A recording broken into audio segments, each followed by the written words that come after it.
I was the one who locked the cell door on Halden Corr, and for 11 days I believed I had locked it on a traitor. That is the part I have never been able to say aloud until now. The king had spoken the order in a voice that did not shake, and when the king does not shake, the whole of Eldermore holds its breath and obeys. So I obeyed. I turned the great iron key in the lower ward beneath the east tower, and I watched the man I had served beside for 9 years fold his white gloves once, lay them on the stone bench, and sit down as though he had merely come off a long watch and meant to rest. He did not protest. That was the thing that undid me later. Guilty men shout. Guilty men name other names or weep or bargain. Halden Corr looked at me through the bars with the same steady gray eyes he had turned on every dawn we ever stood together at the king's gate, and he said only, "Bram, keep your post. Don't let this make you careless." Bram is my name, Bram Osley, then a junior of the household guard, and no relation to the little prince who shares it, though the palace children like to tease me about that. Halden had trained me. He had shown me how to breathe against the cold so the bearskin's weight did not press the air out of you by the 3rd hour. He had shown me how to stand so still that tourists laid bets on whether I was a living man. And now I had turned the key on him, and he was telling me to keep my post. "You didn't do it," I said. It came out of me before I had decided to say it.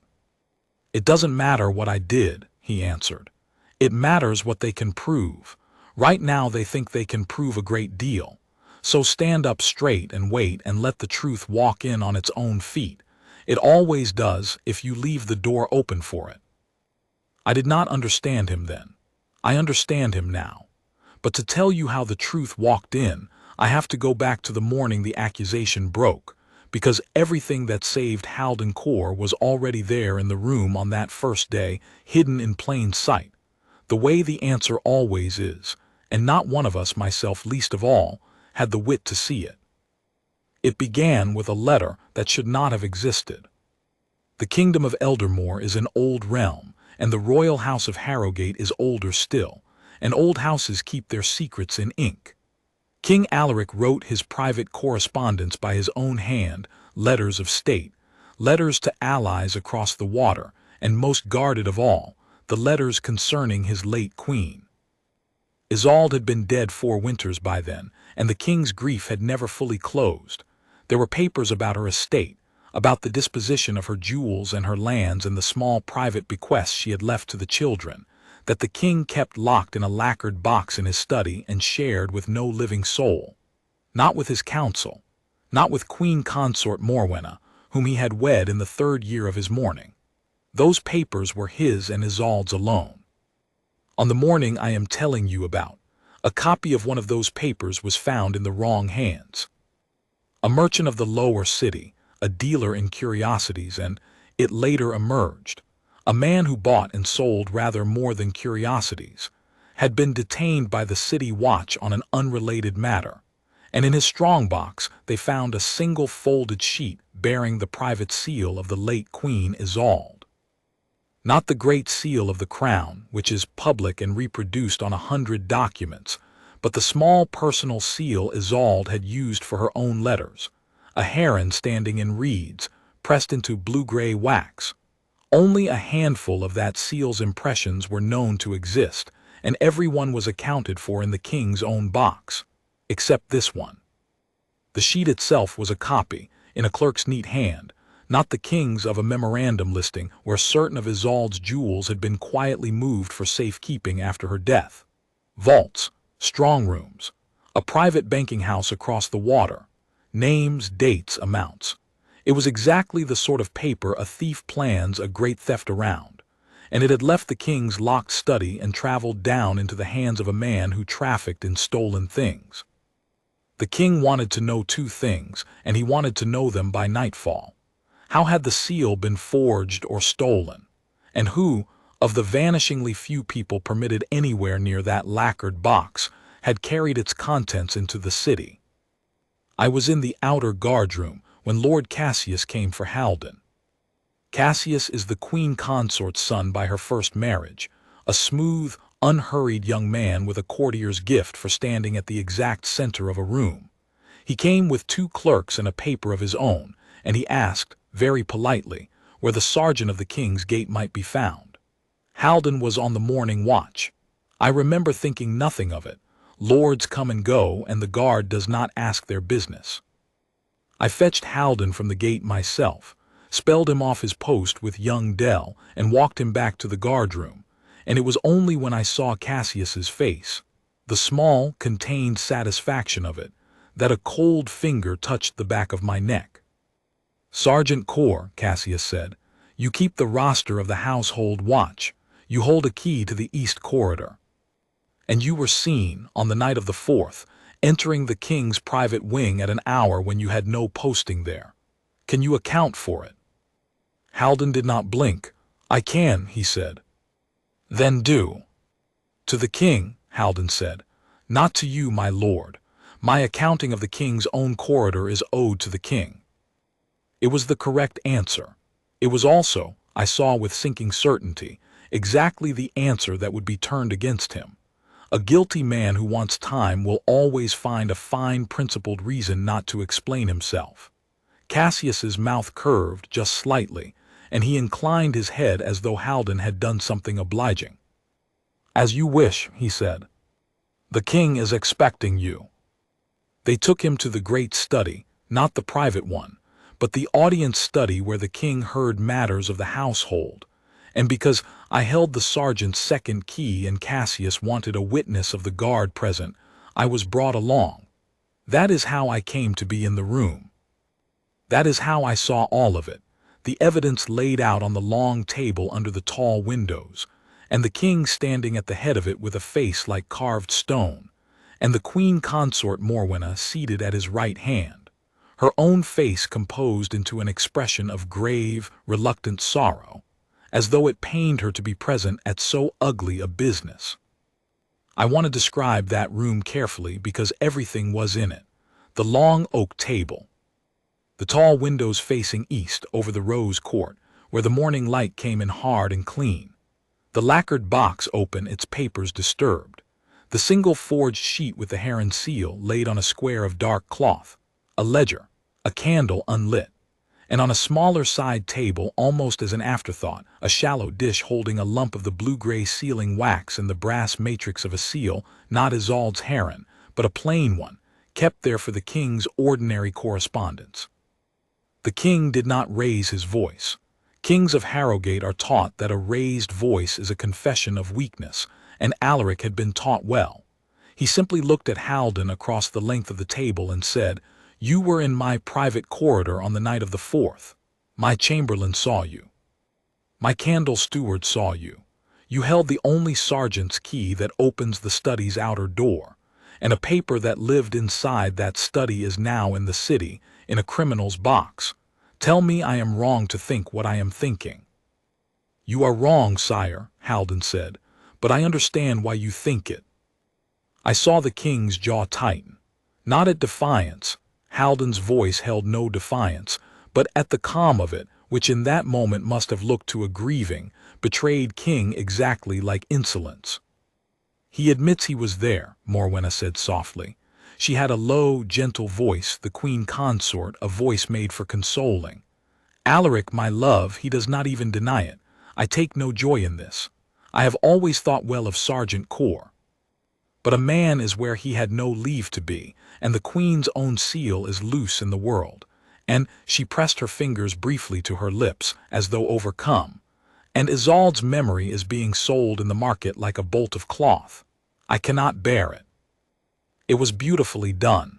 I did not know then how beautifully. She never accused him. She only grieved and let the grief point. "Why were you in the corridor?" the king asked. And here Halden did a thing that cost him everything and, I have since come to believe, was the only honorable thing he could have done. He looked at the 2 children's portraits hanging by the east window, the late queen's children, the ones Isolde had left behind, and then he looked back at the king, and he said, "I was there on an errand of the household that touches one of your children, sire. I gave my word I would not speak of it save to the one it concerns, and only when that one gives me leave. I have never broken my word to this house. I will not break it now, not even to save myself. When the child releases me, I will tell you everything, and you will see there was no wrong in it. Until then, I can only ask you to trust the 9 years I have stood at your gate." The room went very still. I understood dimly that Halden had just chosen his own destruction. Whatever he had truly been doing in that corridor, he had bound it up in a promise to a child, and he would not spend that promise to buy his freedom. To the king, who did not know what the promise was, it sounded like the last refuge of a guilty man, a mystery invoked precisely because it could not be checked. To Morwenna, who I now believe knew exactly what the promise was, and had built her entire scheme upon the certainty that Halden would keep it, it sounded like a gift. "Which child?" the king said. "I cannot say, sire." "Which child, sergeant?" "I cannot say." The king turned away. He walked to the tall window and stood looking out at the rose court with his hands clasped behind his back, and I watched his shoulders, and I knew what was coming before he said it. A king cannot let the queen's private papers walk into the city and do nothing. A king cannot have a sergeant of his gate refuse before witnesses to account for a night he was somewhere he should not have been. And a king who has already buried one love and been told by the wife at his side that the first love's memory is being sold in the market, that king is not, in that moment, a cool and careful judge. He is a wounded man, and wounded men reach for the nearest hand that offers them certainty.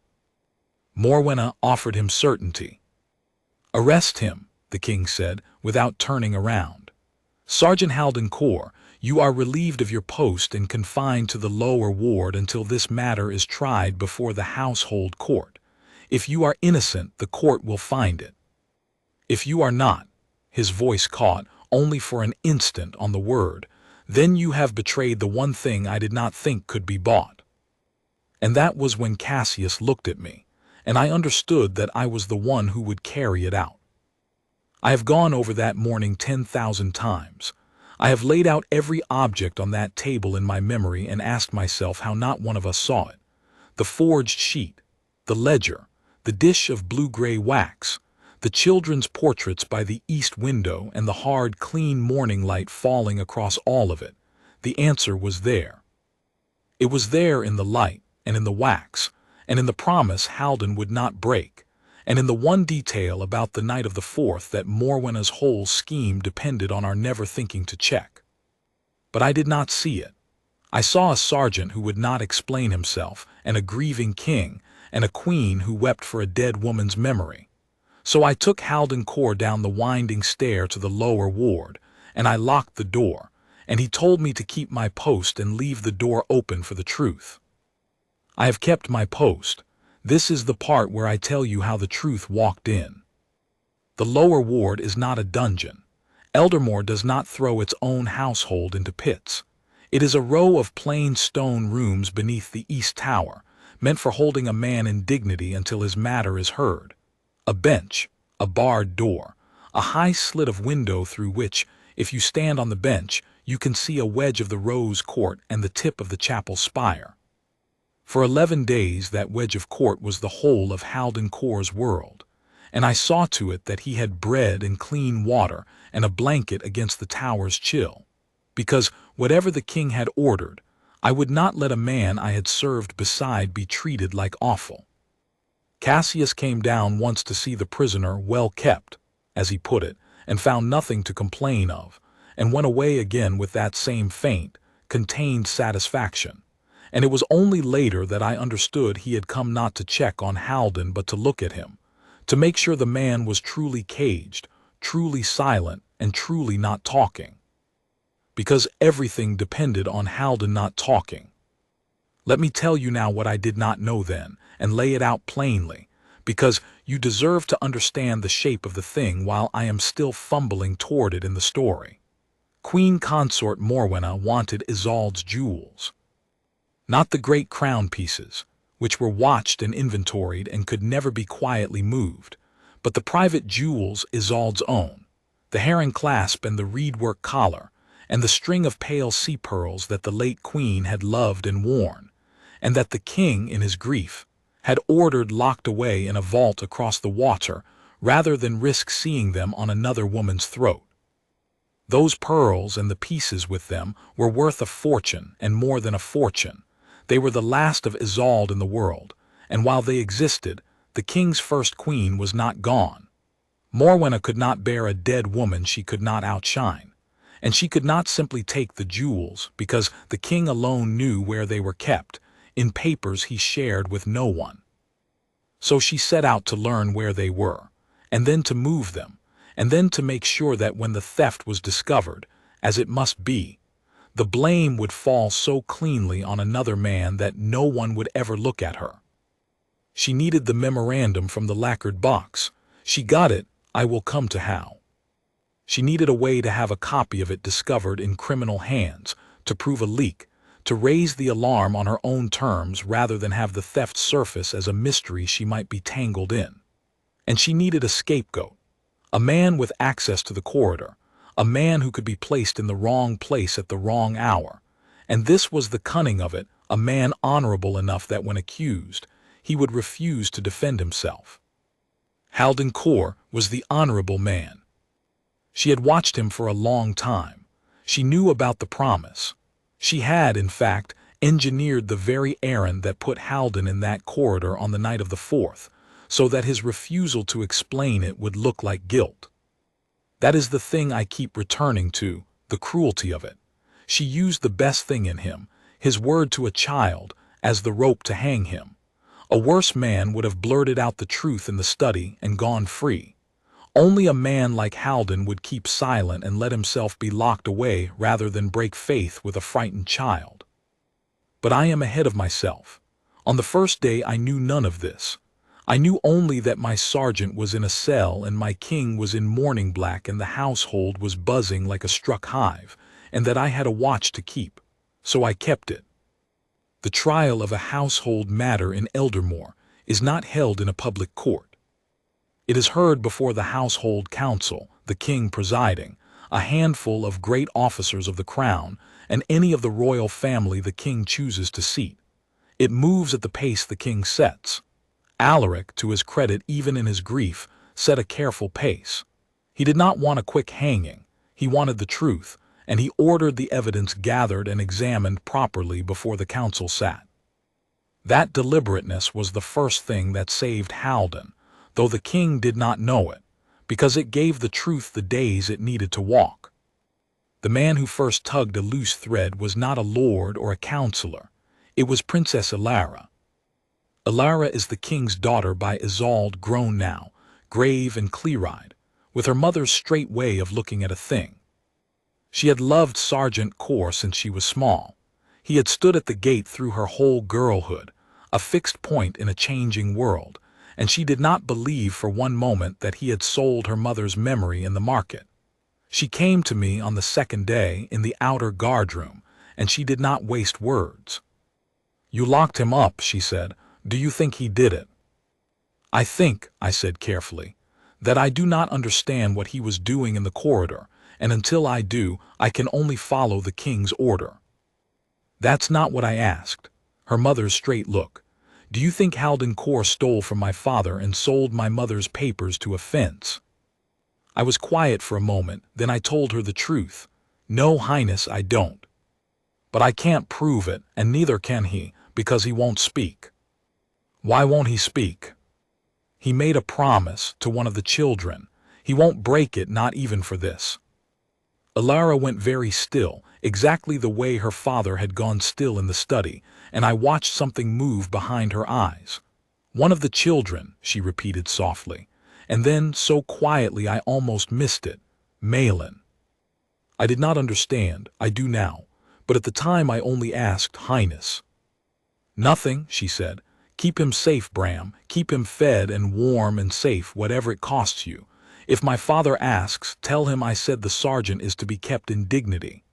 She turned to go and stopped at the door and said one more thing, half to herself. "He was in the corridor for Malin. Of course he was." And she can't tell anyone because she's 9 years old and she's frightened, and the person frightening her is, she stopped herself. Keep him safe. She left. I stood there with a cold weight settling in my chest, because I had begun, just barely, to see the edge of the shape. Princess Malin is the youngest of Isolde's children, 9 that winter. A slight, watchful little girl who had grown quiet in a way the household blamed on the loss of her mother.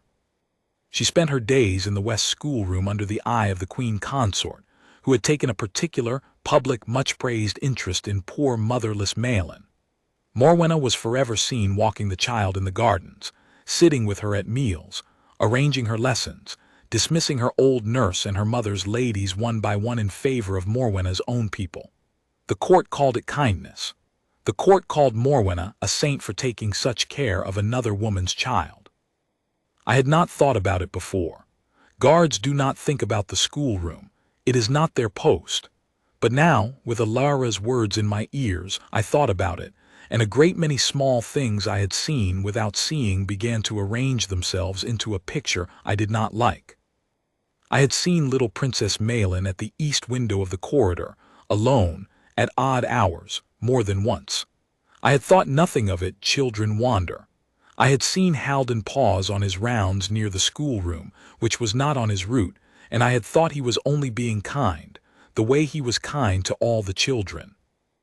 I had seen Malin twice press a folded scrap of paper into Halden's white glove as she passed, quick and secret, the way a child passes a note, and I had smiled and thought it a sweet game. It was not a game.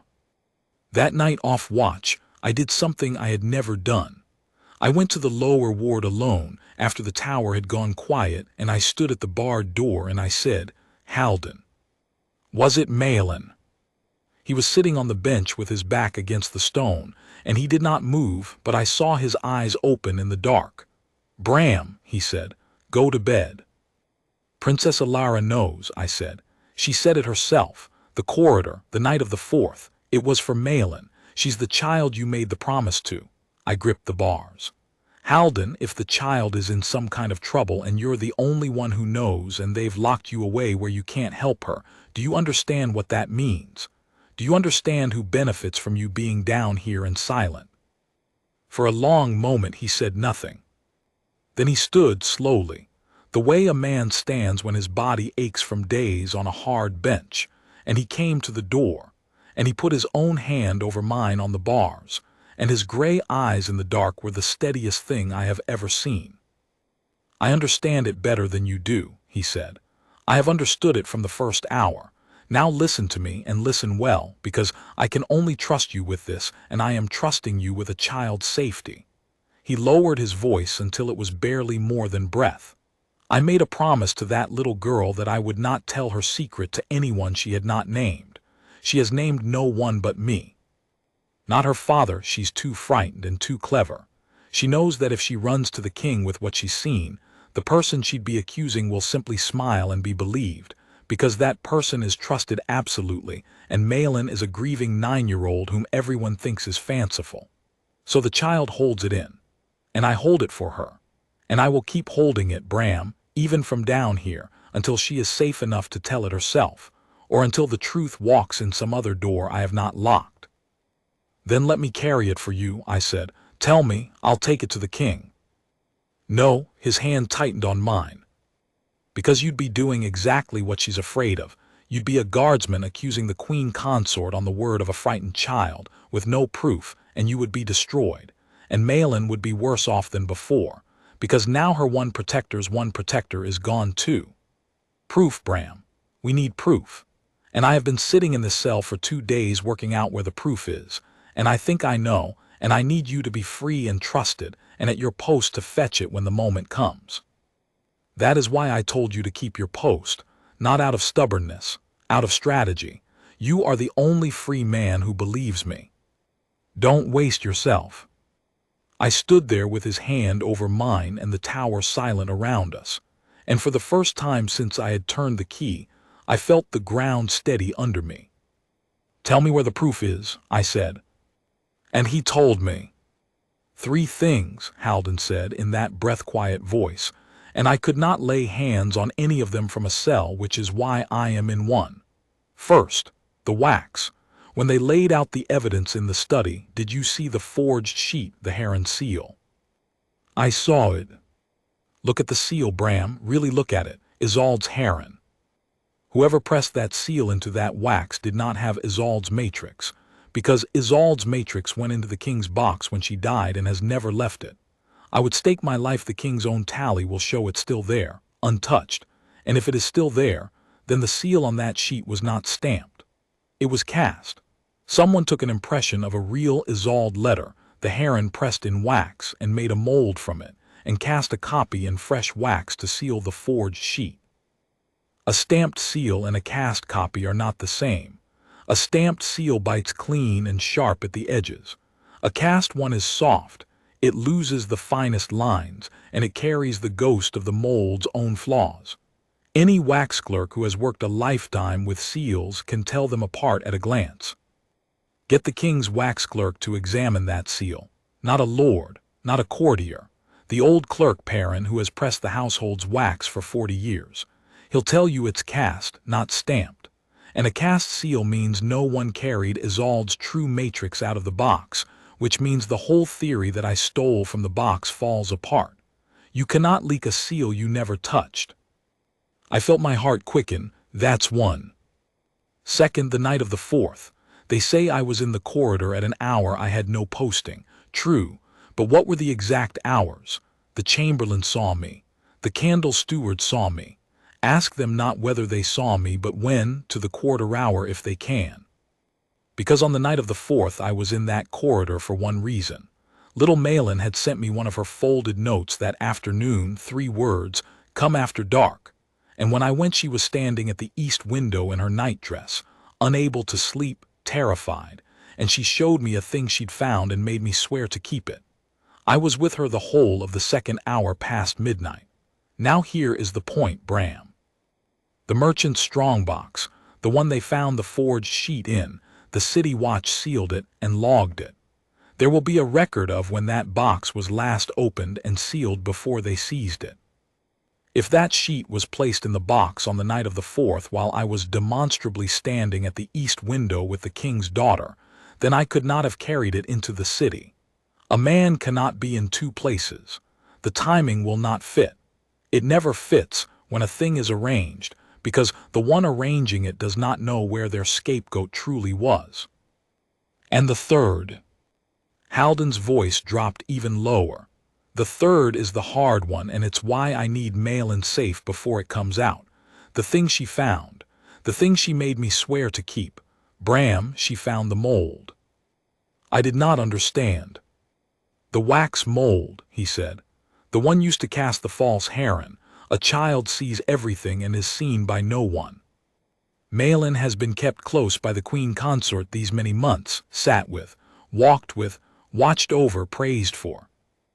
And a fortnight ago the little girl, poking where children poke in a workbox in the schoolroom's own cabinet, found a small hard gray thing, a negative of a bird in reeds, and she is a clever child and she knew her mother's heron the moment she saw it.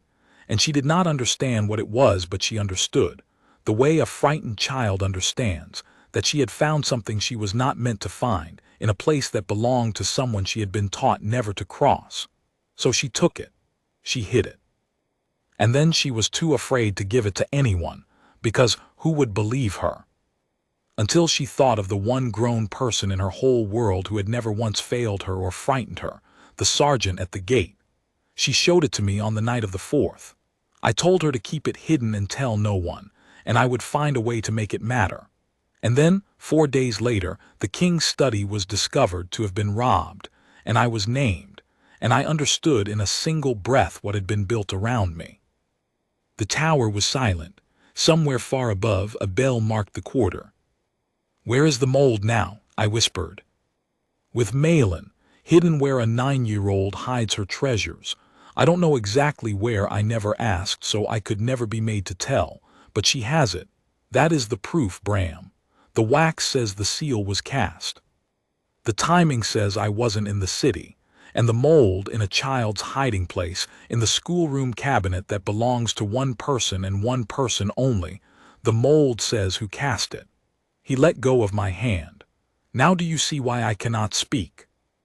If I stand up in that council and say the queen consort forged a seal and framed me, on nothing but my word and a child's secret, I'm a mutinous guard slandering the king's wife, and I hang, and Malin is left in the sole care of the very person who has been terrifying her.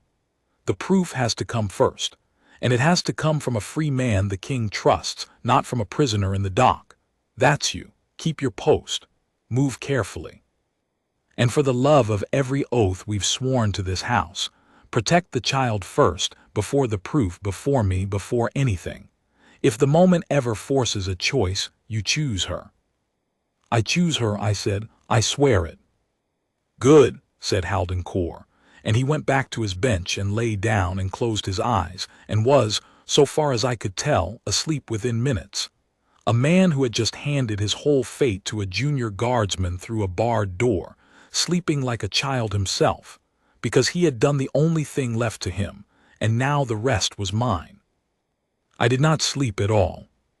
The next morning I began, very quietly, to pull the threads he had named. I could not go blundering to the king. A junior guardsman does not demand the household's evidence be re-examined. But there are ways to move in a palace that have nothing to do with rank, and Halden had taught me those too. You move through the people no one watches, the clerks, the stewards, the old servants who have been in the walls so long they have become part of them. I went first to Perrin, the wax clerk. He was a small, dry, ink-stained old man who kept a stool in a cupboard of an office off the chancery, and had pressed every important seal in the household for 40 years, and was so far beneath the notice of the great that he was, in effect, invisible, which made him perfect. I did not tell him why. I only said that a question had arisen about a sealed document, and I wished, as a matter of the guard's own record, to understand how a man might tell a true seal from a false one. Perrin's dry old face lit up like a lamp. No one had asked him about his craft in years. He talked for an hour. And in that hour he told me, without knowing what he told me, exactly what Halden had said, that a stamped seal bites sharp, and a cast copy goes soft at the fine lines, that he could tell them apart blindfold near enough by running a thumbnail across the reedwork, and that this was the part that made my blood go cold and quick. He had already been shown that ugly business with the late Queen's heron, brought to him privately by Lord Cassius to confirm it was genuine, and he had told Lord Cassius plainly that in his professional judgment the seal was cast, not stamped, and Lord Cassius had thanked him, and told him it was a settled matter and not to trouble himself or anyone else about it, and taken the sheet away. Cassius knew. Cassius had known from the start that the seal was false, and had buried the one man who could prove it. I kept my face still. Halden had trained me for exactly this, and I thanked old Perrin for his lesson, and I asked him, as casually as I could manage, whether he would be willing, if the guard ever needed it as a matter of record, to write down his professional judgment about a seal and set his name to it. He said, of course. A clerk's judgment was a clerk's judgment, and he'd put his 40 years behind any of it. I thanked him again and left, and my hands were not quite steady, because I had just found the first plank of the floor Halden meant to build under himself, and I had found, standing on it, the print of Lord Cassius's boot. One thread pulled, 2 to go. And every day I spent pulling them. A little girl was still sitting in a schoolroom under the eye of the woman she was most afraid of in the world, guarding a lump of gray wax that could send that woman to ruin.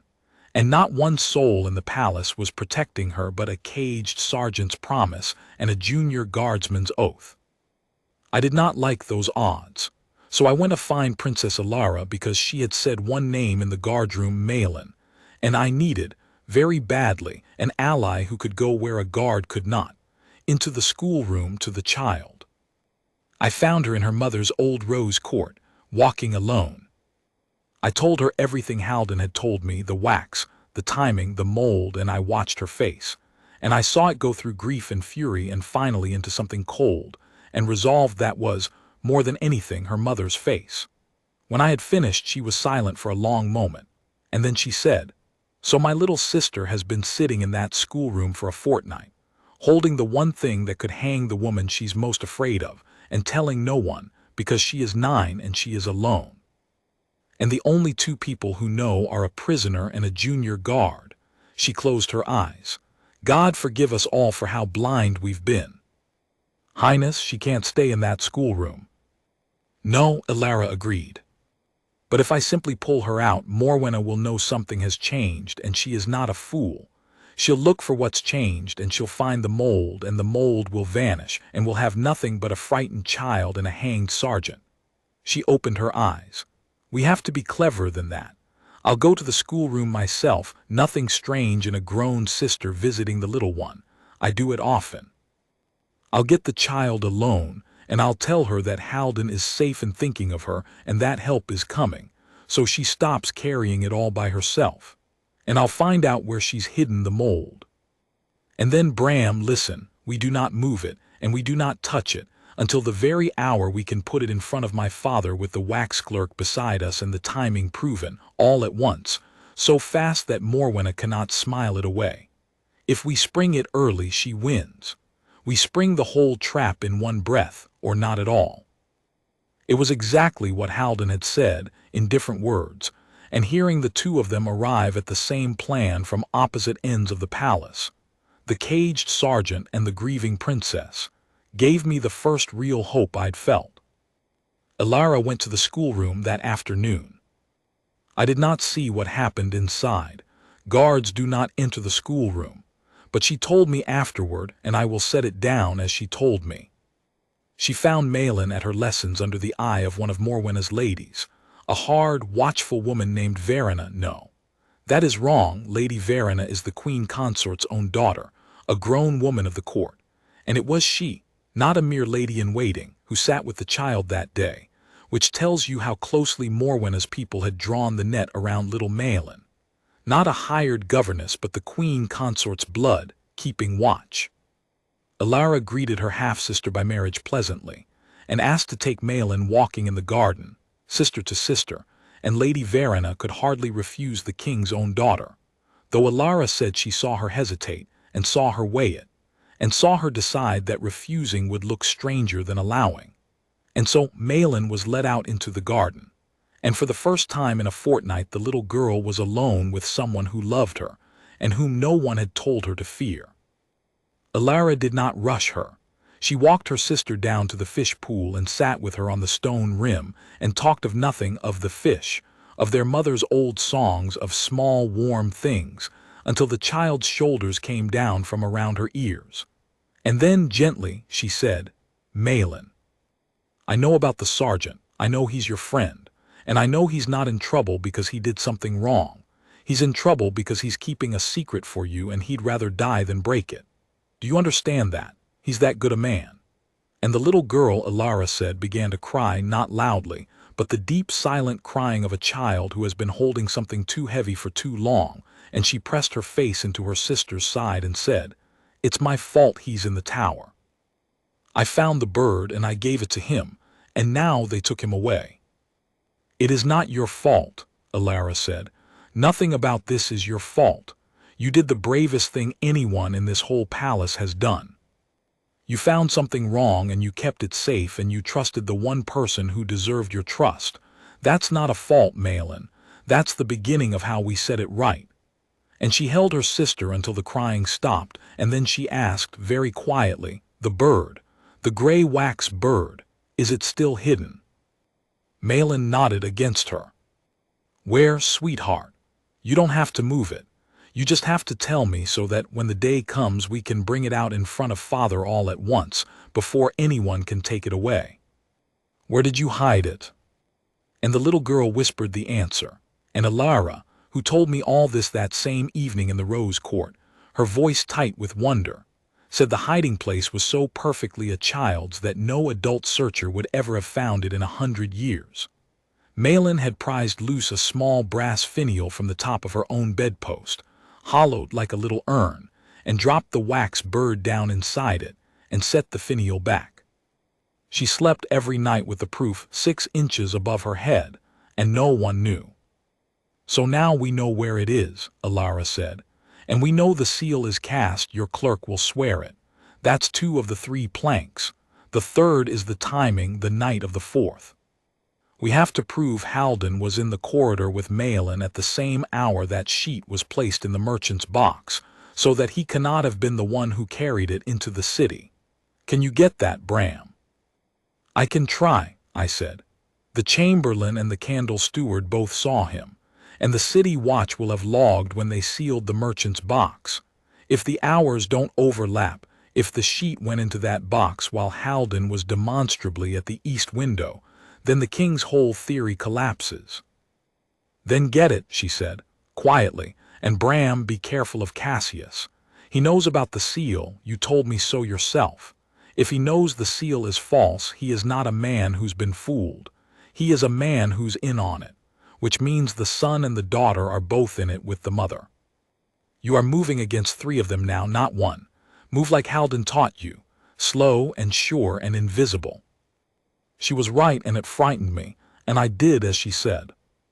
The timing thread took me 4 days to pull, and it nearly broke in my hands twice.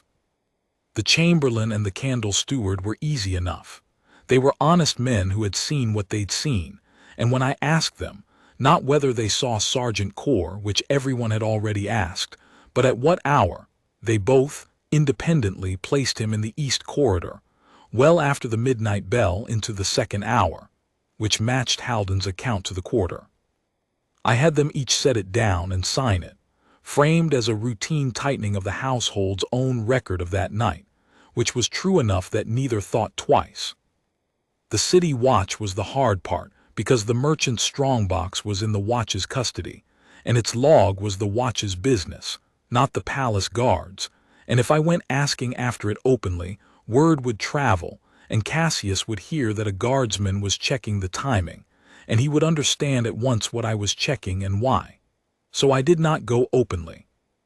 I went to a watch sergeant named Doran, an old comrade from before I ever came to the palace, and I bought him a supper and let him talk, and somewhere in the talk I mentioned, idle as anything, that there was a great fuss up at the palace about some merchant's box, and I wondered what all the noise was about. And Doran, who loved a bit of palace gossip and had no idea he held the hinge of a man's life, told me the whole of it, that the merchant, one Aldous Fenn, had been picked up on the 6th for handling stolen plate, that his strongbox had been sealed by the watch on the 6th when they searched his shop, and that when the box was opened before the magistrate on the 7th, that was when the folded sheet with the fancy heron seal had turned up inside it, and hadn't that set the cat among the pigeons. Sealed on the 6th, opened on the 7th. I went home and I sat with a candle and I worked it through, and the floor of the whole scheme fell out from under it in my mind. If the merchant's box had been searched and sealed by the watch on the 6th, and the forged sheet was inside it when it was opened on the 7th, then the sheet had gone into that box on or before the 6th. But Aldous Fenn had been picked up on the 6th and had been in a watch cell ever since. He could not have received it after.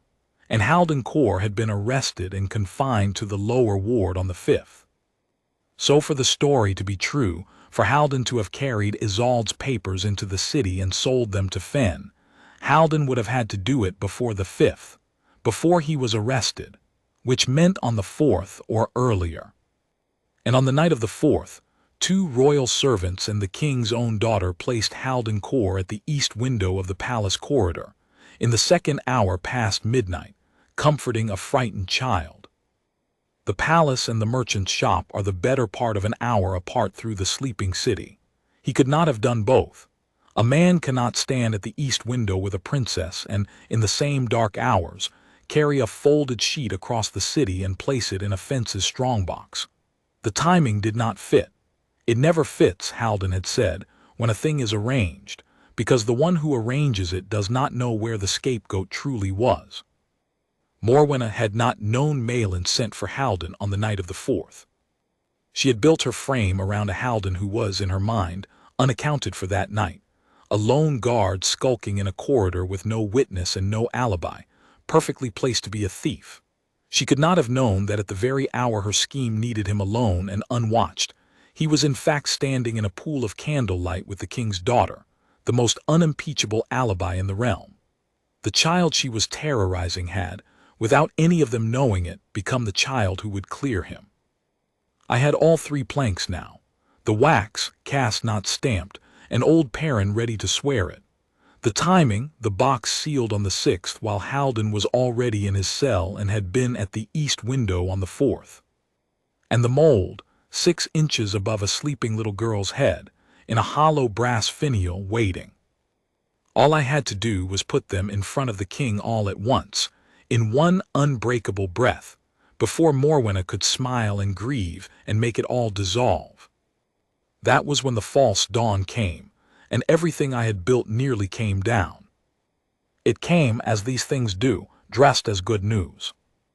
On the 8th day the king announced that the household council would sit on the 11th to hear the matter of Sergeant Corr. 3 days' notice. I remember feeling, at first, a leap of relief. 3 days, and I had my 3 planks. 3 days was time enough to lay them before the king. Alara felt it too. We met in the Rose Court that evening and made our plan. On the 11th, before the council, she would go to Malin's room and take the finial with the mold in it. I would bring old Perrin and his written judgment and the 2 signed statements of the hour. And at the moment the council convened, before the king could pronounce anything, Alara would ask leave to speak and lay it all down at once, and I would produce the mold, and the whole frame would collapse in a single breath. It was a good plan. It was a clean plan. It assumed we had until the 11th. We did not, because Morwenna too was not idle, and Morwenna too could feel the ground beginning to shift, though she did not yet know why. She had noticed, of course she had noticed, that Princess Alara had begun visiting the schoolroom, walking the little one in the garden, drawing her out. She had noticed that a junior guardsman named Osley had been asking odd questions of clerks and stewards. She did not yet know what any of it meant, but she was a woman who trusted her own dread, and her dread told her that the frame she had built was under strain somewhere, and that the strain was concentrated around the child. So she moved to take the child away. On the morning of the 9th, a proclamation went quietly through the household, the queen consort in her tender care for poor motherless Malin, and out of concern that the ugliness of the coming trial might distress so sensitive a girl, was removing the princess to the royal house's country seat at Aldermere for a season of rest and quiet, away from the noise of the palace and the trial. They would depart the next morning, the 10th, the day before the council sat. Alara came to me white-faced. "She's taking her," she said. "She's taking Malin to Aldermere. Do you understand what that means, Bram? It means the mold leaves the palace. It means the child leaves the one person who's protecting her.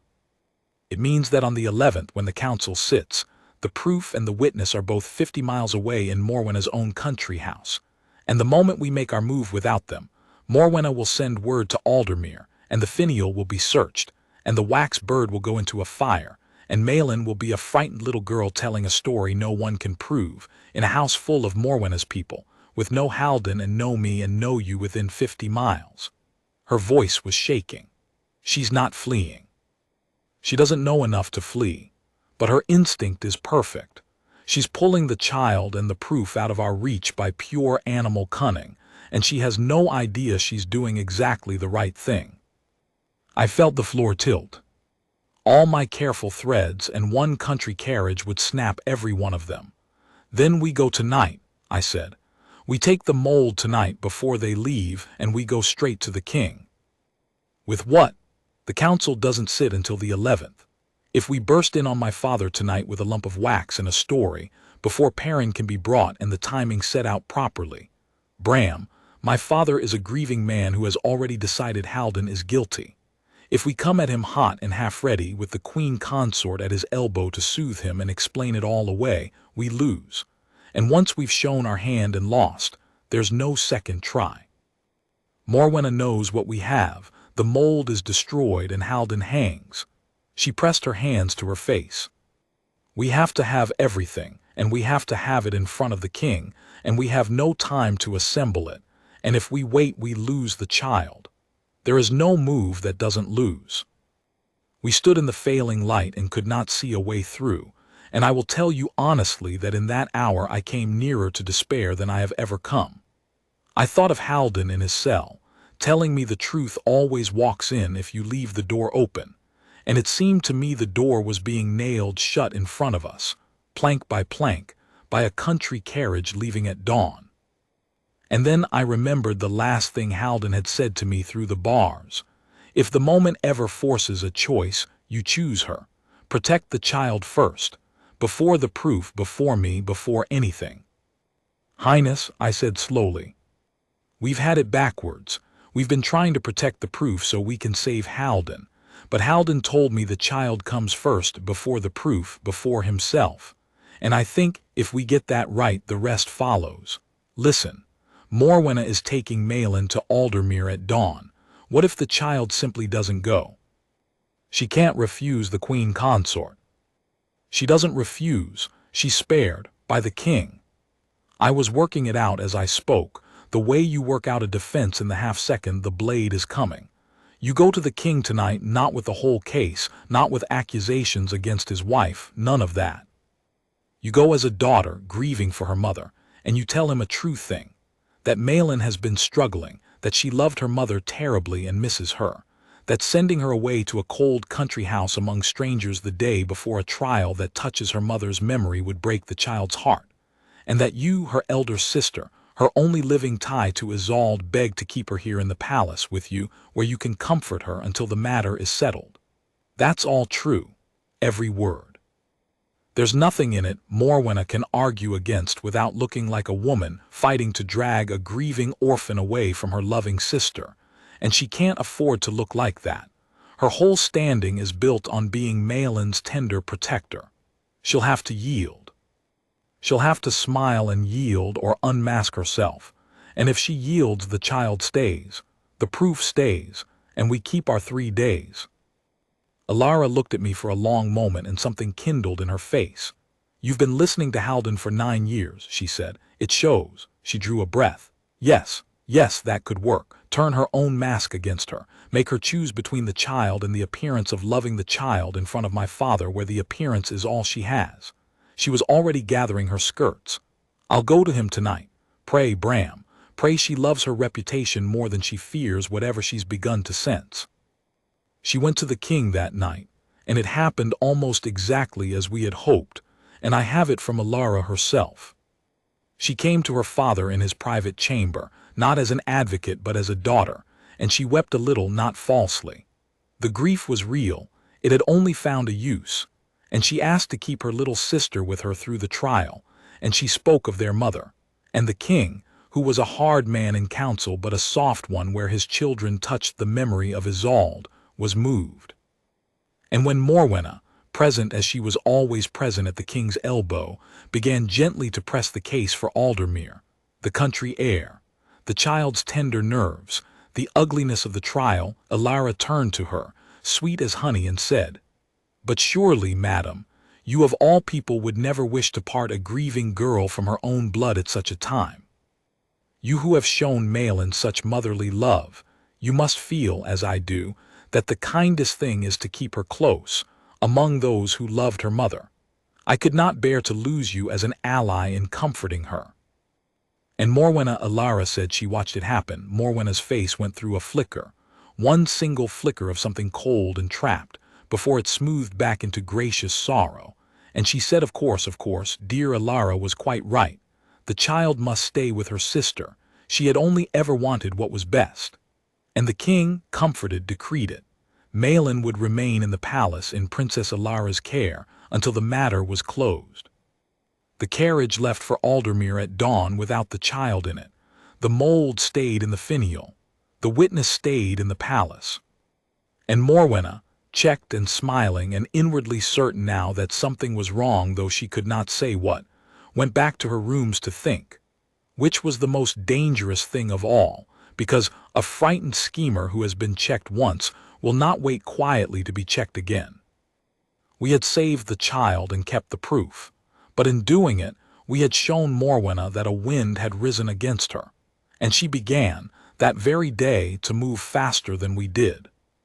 Her first move was to bring the trial forward. On the morning of the 10th, the very day her carriage had left empty, the king's own voice went through the household.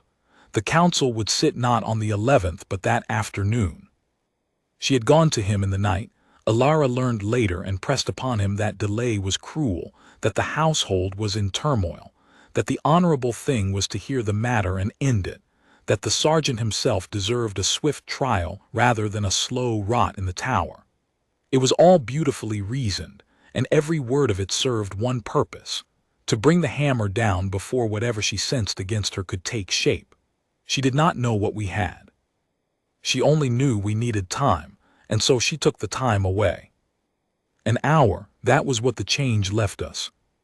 The council would sit at the 3rd hour past noon, and it was past the 2nd when the word reached me, and Perrin was in his cupboard of an office across the palace, and the finial with the mold in it was in Malin's room, and Princess Alara was I knew not where, and the whole trap I had spent 9 days building had to be sprung, complete and unbreakable, in less time than it takes to walk the length of the palace twice. I have never moved as I moved that hour. I will not pretend it was orderly.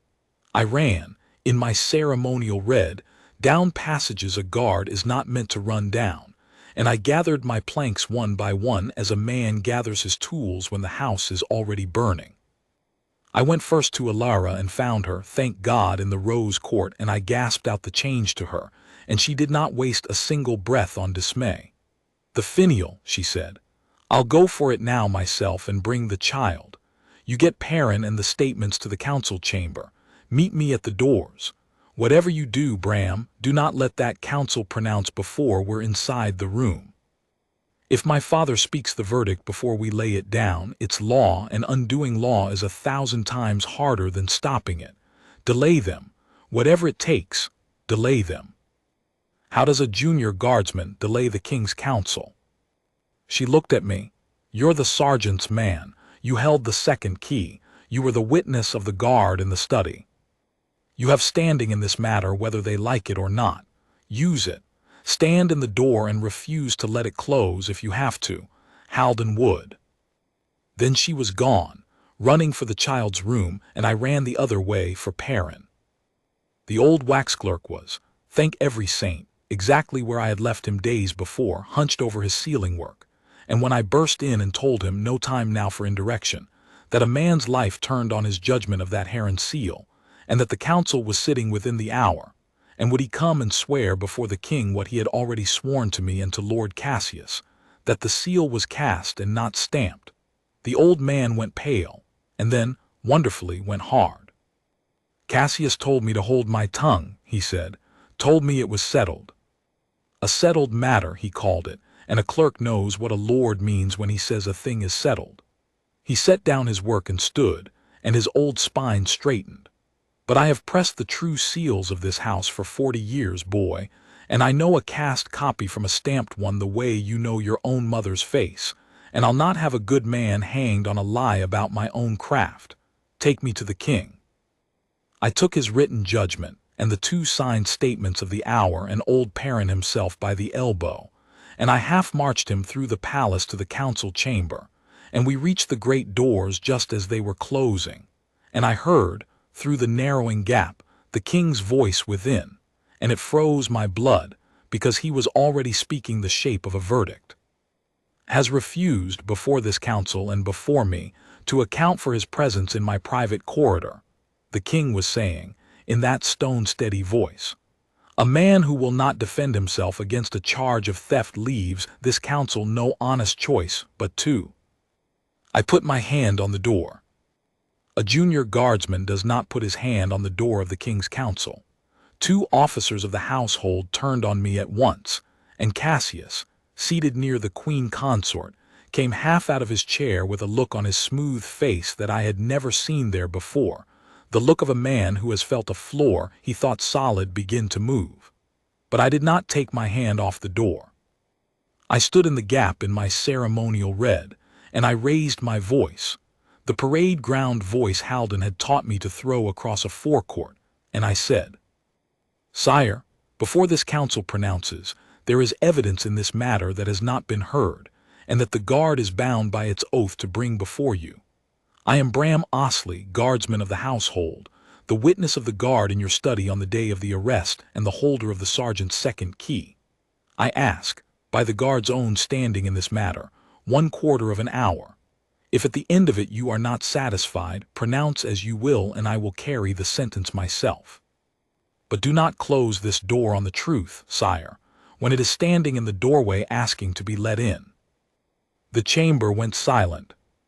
The king looked at me down the length of the long table, the same table I realized from the study, or its twin, and I saw him weigh it, this grieving hard-eyed man, weigh the impertinence of a junior guardsman against the word evidence, which no honest king can refuse, and I saw the honest king win, narrowly, over the wounded man. "1/4 of an hour," Alaric said. "Come in, guardsman, and pray to God you have not spent your sergeant's last good name on it." I came in, and behind me came old Perrin in his ink-stained black, blinking in the light of that great room, clutching his written judgment. And a moment later at the far door came Princess Alara, breathing hard, with little Malin's hand in hers. The child pale and frightened in her plain day dress, but walking in on her own 2 feet into the most powerful room in the realm because her sister had told her Halden was on the other side of it. And there, brought in from the lower ward between 2 guards, in his shirt-sleeves without his red tunic, thinner than he had been 11 days before but standing exactly as straight, was Halden Corr. His eyes found me first. Then they found the old wax clerk, and I saw him understand. Then they found Alara. And then they found the child. And for one instant the iron discipline of 9 years cracked, just a hair, and Sergeant Halden Corr looked at little Princess Malin across that terrible room, with an expression of such gentleness and such fear for her that I had to look away. Morwenna saw the child too, and I was watching her when she saw, and I will tell you that for one single unguarded instant, before the mask came down, the queen consort of Eldermore looked at a 9-year-old girl the way a cornered animal looks at the hunter's dog. Then the mask came down, smooth and sorrowful, and she laid her hand on the king's sleeve and she said, gently, "Alaric, my love, must the child be here? This is no place for poor Malin. She's frightened half to death. Let me take her out." And that reflexive reach to remove the child from the room was the first thread of Morwenna's own unraveling, because Princess Alara stepped forward and said, in a voice that carried to every corner of that chamber, "No, madam, the child stays, because the child is the truth and she has waited long enough to tell it." The king raised his hand for silence and looked from his wife to his daughter to the trembling little girl and said, "What is this? Alara, what is this?" "This, father," said Princess Alara, "is how the truth walks in. Let the guardsman lay it out, and then let the child show you what she found." The king sat back. "Speak, guardsman, your 1/4 hour." I did not waste it. Halden had taught me that when at last you are given the floor, you do not build slowly. You strike and strike again, and let each blow set up the next. "Sire," I began, "the charge against Sergeant Corr rests on 3 things. That he was in your private corridor on the night of the 4th with no honest reason.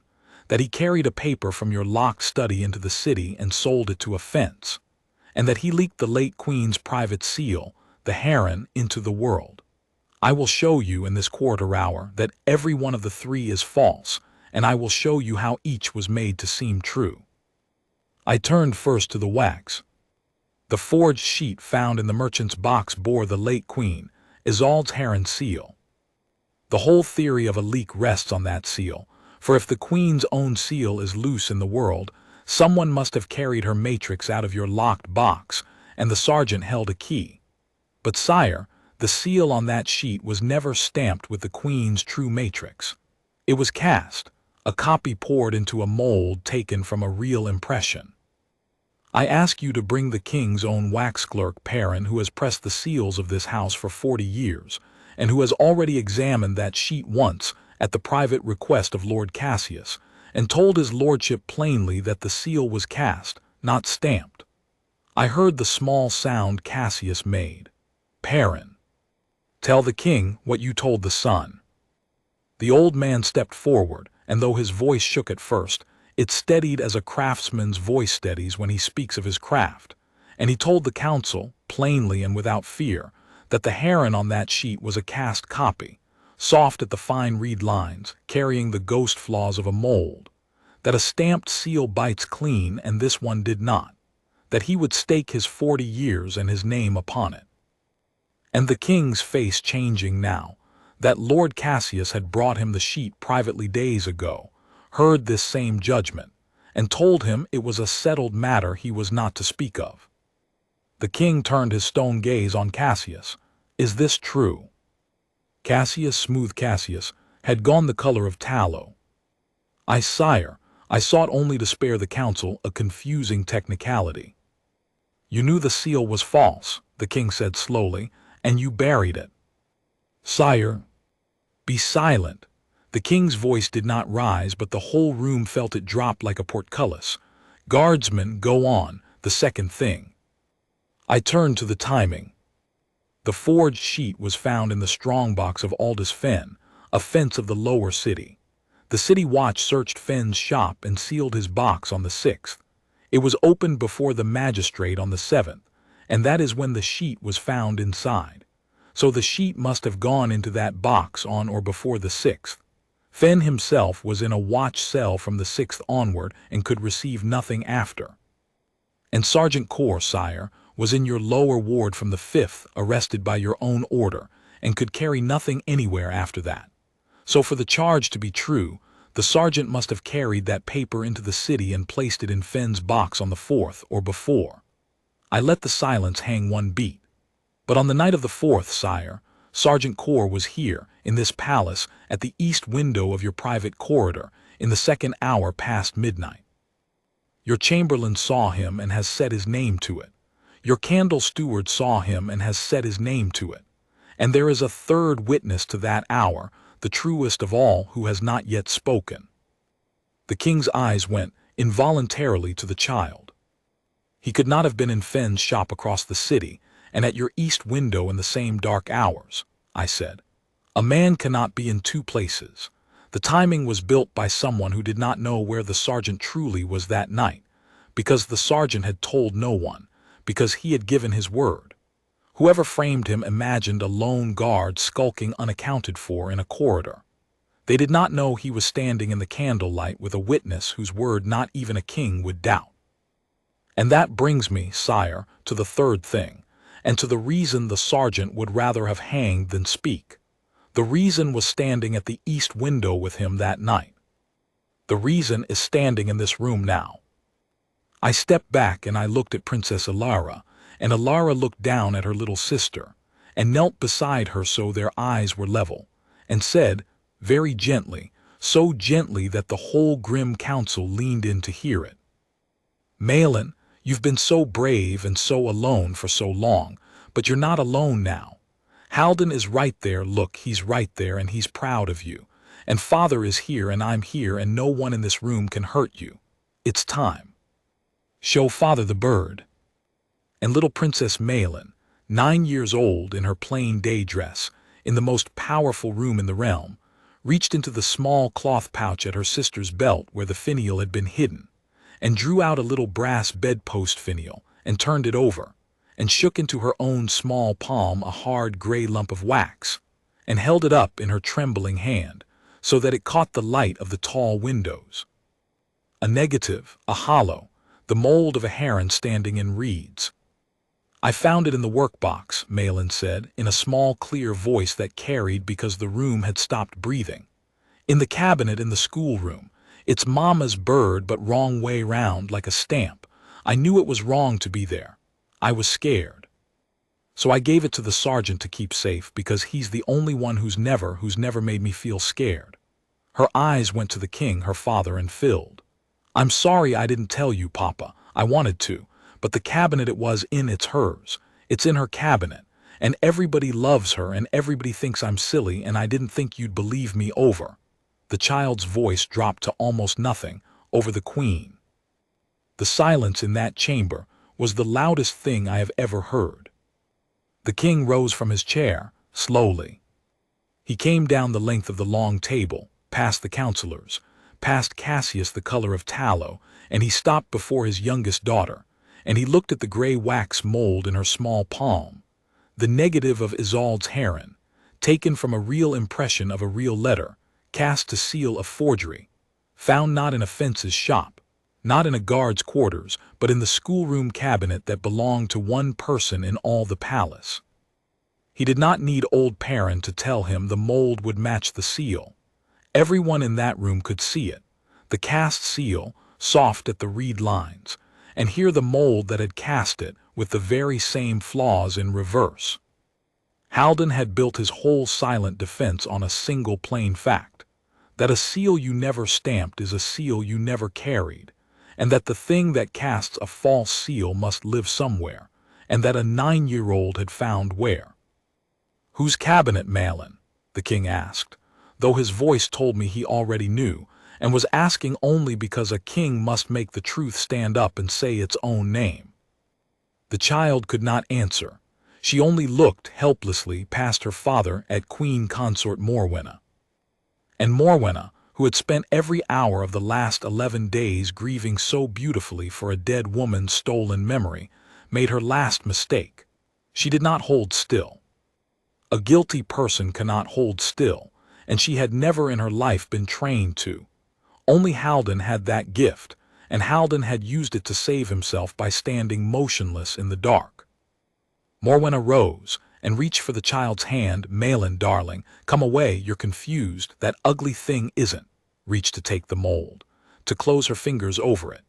And it was the reach that damned her, the same reflexive reach to remove the child and the proof that she had made at Aldermere and again at the door of this very room, made now in front of the king and his whole council, her hand closing toward a 9-year-old's palm to snatch away the evidence of her own crime.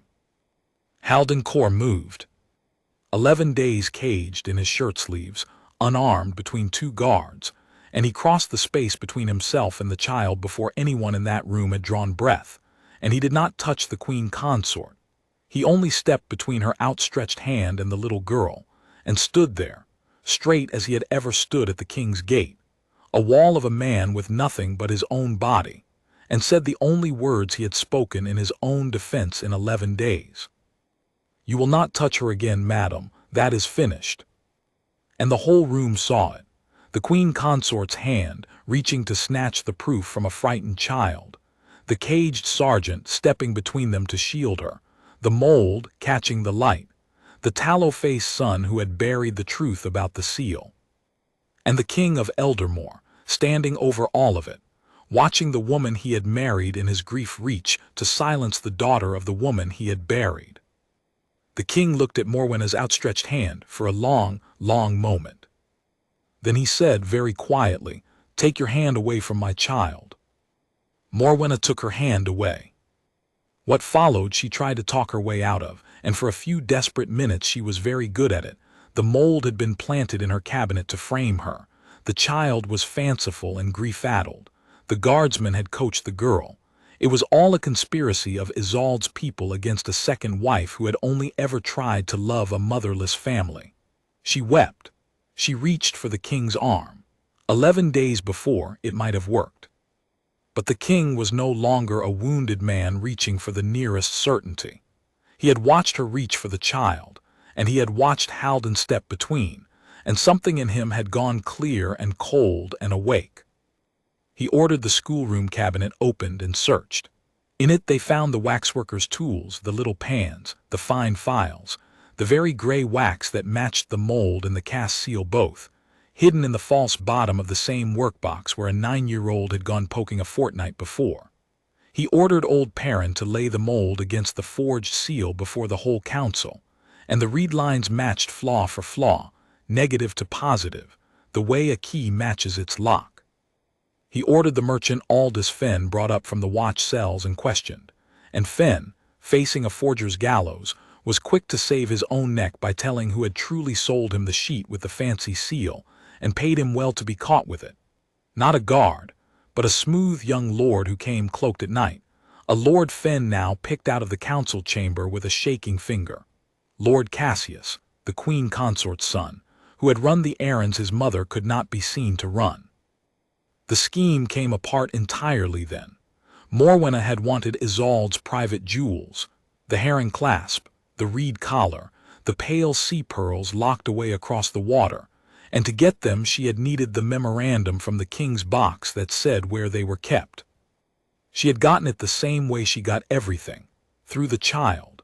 In her long-praised motherly closeness to poor Malin, she had taken an impression of a real Isolde letter that hung, framed in the schoolroom the child used, pressed the heron in soft wax, cast the mold, and used the cast to seal a copy of the stolen memorandum. Cassius had carried that forged sheet to the fence, had it planted, had the alarm raised on their own terms, and pointed the king at the one man near the corridor who could be relied upon never to defend himself. The honorable sergeant, bound by his word to a frightened little girl, a word Morwenna herself had engineered him into giving, by frightening the child into needing a protector in the first place.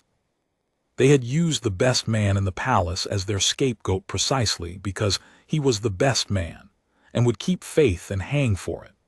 And they had reckoned on everything except the child they had terrorized becoming the child who cleared him, and the caged sergeant who would rather die than break his word, finding a junior guardsman honest enough to keep his post and pull the threads one by one. King Alaric stripped Queen Consort Morwenna of her standing that same day, and confined her to await the household court's justice.